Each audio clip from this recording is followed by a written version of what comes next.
Kata Pak Anies loh ini, dirinya tidak merasa pernah dijegal. Sekarang ya biasalah gonta-ganti. Esok tempe, sore dele, kadang-kadang jadi tahu. Coba bayangkan ini.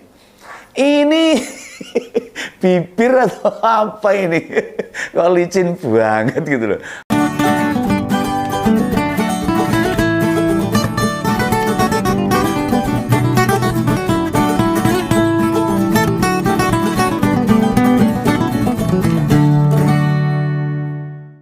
Halo, kembali lagi ketemu dengan Om Begawan. Tetap di Ngompol ya, ngopini politik. Ini sebelum saya mau ngupas isu utama, membahas isu utama ini, satu hal yang kelihatan ini sepele tapi penting untuk disampaikan ini. Om Begawan menyampaikan, yakni menjelang 17 Agustus 17 yang dilaksanakan sidang tahunan MPR untuk menyampaikan rancangan anggaran pendapatan dan belanja negara RAPBN. Nah, ini sejak zaman Pak Jokowi kostum ini kostumnya ini saya melihat dari sisi pakaiannya itu yang dikenakan waktu hadir sidang tahunan ini memakai baju adat.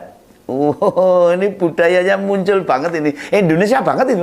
Bayangkan ini Indonesia dengan kekayaan budaya selama 70 tahun Indonesia merdeka, 78 tahun malah. Baru di zaman Pak Jokowi ini loh, baju adat masuk agenda resmi kenegaraan. Nah, kalau tidak dimulai dengan tradisi menggunakan pakaian adat budaya ini, nah bagaimana masa depan kebudayaan kita? Oh, iso hilang loh. Ganti kebudayaan dari luar, anak cucu kita iso lali kabeh. Nah, bagaimana masyarakat mau bangga dengan kultur mereka jika para petinggi negara saja sama sekali tidak pernah membanggakan apa yang terdapat di negara kita dan menjadi bagian kehidupan mereka? Ya, semoga ini kebiasaan ini bisa berlangsung terus dengan penggantinya Pak Jokowi, penerusnya Pak Jokowi ini, terutama Pak Ganjar ini harus terus mengabadikan ini pakaian adat agar kita mampu sama-sama menjaga kearifan lokal, kultur dan nilai-nilai yang terkandung di dalamnya. Nah, kemarin Pak Jokowi pakai baju adat Tanimbar, pernah pakai baju adat suku Sasak, juga pernah itu suku Baduy dan lain sebagainya. Senang lihat Pak Jokowi pakai pakaian adat. Terima kasih ya Pak Jokowi, Anda telah memberikan teladan untuk melestarikan budaya kita. Kita jaga budaya kita. Oke, kita kembali pada pembahasan inti kita. Sekarang coba kita fokus ke isu apa yang Om Begawan mau kupas ini. Kemarin itu di Jakarta, Capres Koalisi Perubahan bilang, ngomong itu, kalau tidak merasa pernah ada upaya penjegalan. Lalu kemarin aja nuduh-nuduh dijegal, sekarang di-delete, katanya nggak ada penjegalan. Ini tak ulangi mana ya, kata Pak Anies loh ini, dirinya tidak merasa pernah dijegal. Sekarang ya biasalah gonta-ganti. Esok tempe, sore dele, kadang-kadang jadi tahu. Coba bayangkan ini. Ini bibir atau apa ini? Kok licin banget gitu loh. Apa Pak Anies ini gak inget perkataan 3 bulan yang lalu? Ini Begawan aja mencatat loh. Baik omongan dia sendiri, juga partai-partai yang mendukungnya itu. Bukankah mereka serempak kayak paduan suara orkestra soal adanya upaya penjegalan pada mereka? Lah malah kalau teman-teman ingat itu, kalau ada yang ingat loh, Pak Yusuf Kalla, Pak Paloh juga menyuarakan hal yang sama. Katanya capres dari Koalisi Perubahan itu ada usaha dijegal. Oh, saya ini muni ora cetoy. Lah pengusutan kasus BTS pada Pak Joni G. Plate, hasil survei Pak Anies berada di urutan paling bawah, paling buncit ini. Pemeriksaan Menteri Pertanian oleh KPK itu dinilai sebagai upaya penjegalan Capres Koalisi Perubahan katanya. Lawang berbuat sendiri dihubung-hubung. Lah kok sekarang beda omongannya ini. Hati-hati dengan orang yang tidak konsisten dengan apa yang disuarakan. Mereka tahu loh, jejak digital itu masih ada, tidak bisa dihapus. Dunia medsos itu terekam tersimpan gitu loh. Dan kita bisa lacak kembali. Kapan mereka mengaku dijegal? Gitu. Alasannya apa? Siapa yang bicara? Itu ada semua komplit itu. Tapi kenapa Pak Anies enteng, ringan-ringan saja tanpa beban? Kemarin bilang tidak ada upaya penjegalan. Itu dikatakan mantan gubernur Jakarta ini. Waktu acara malah di Jakarta. Oh, masyarakat ya ngomong mesem ketawa, ngomong opo, bulak balik ini. Kata Pak Anies, saya tidak pernah merasa dijegal, katanya begitu itu. Saya tidak pernah merasa khawatir dengan itu semua. Oh, dan tidak pernah berkeluh kesah juga. Orang tahu sambat itu bahasa Jawanya itu. Kalau bagi saya di dalam proses politik itu normal, biasa bolak-balik omongan itu nggak apa-apa. Ada yang berusaha untuk memangkas, ngetok, memotong. Ada yang berusaha untuk menghentikan.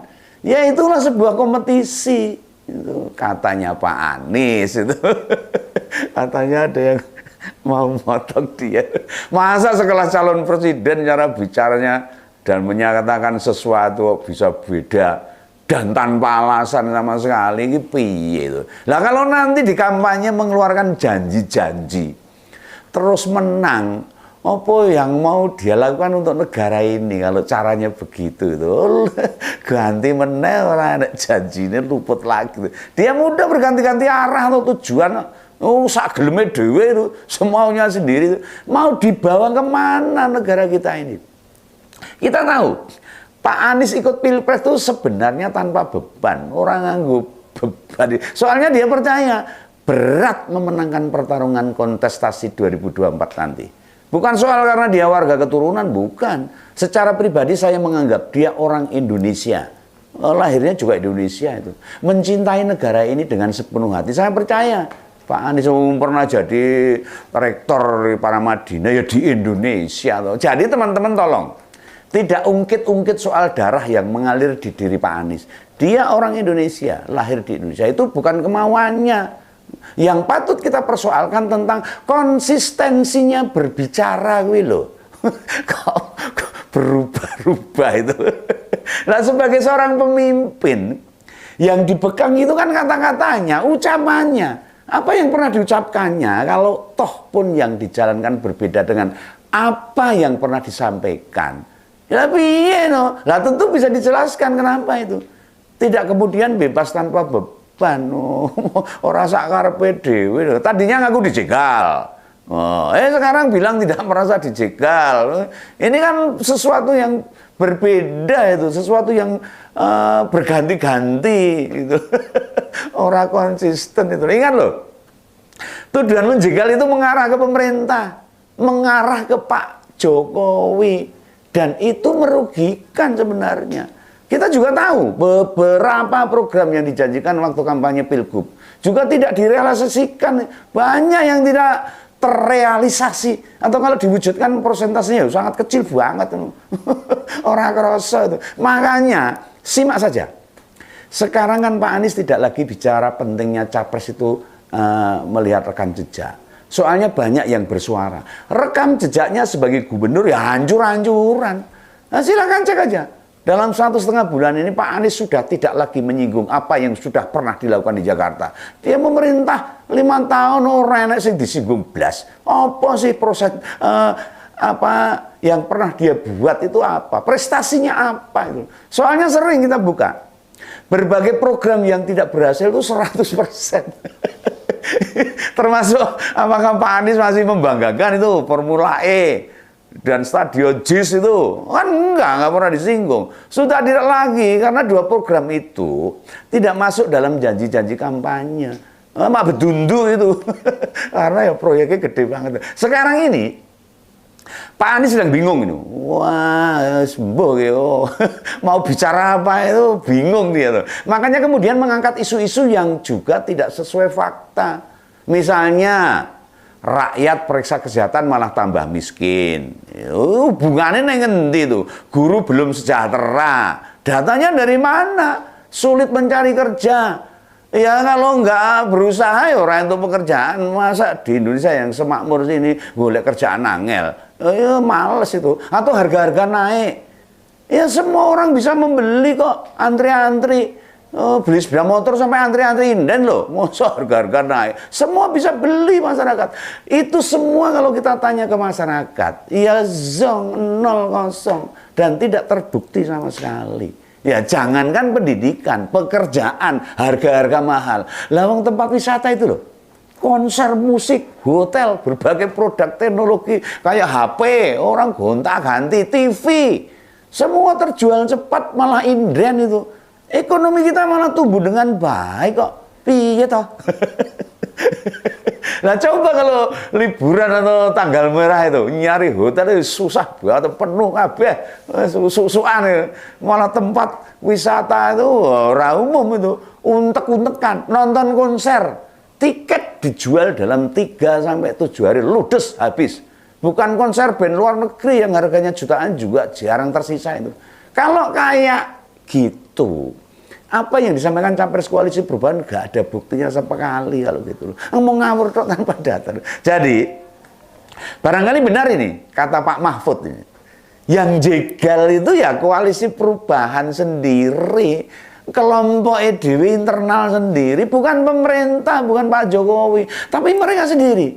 Tim yang tidak solid, saling menyalahkan, gugu karepe dhewe, menang-menang dhewe, itu bukti mereka memang tidak padu.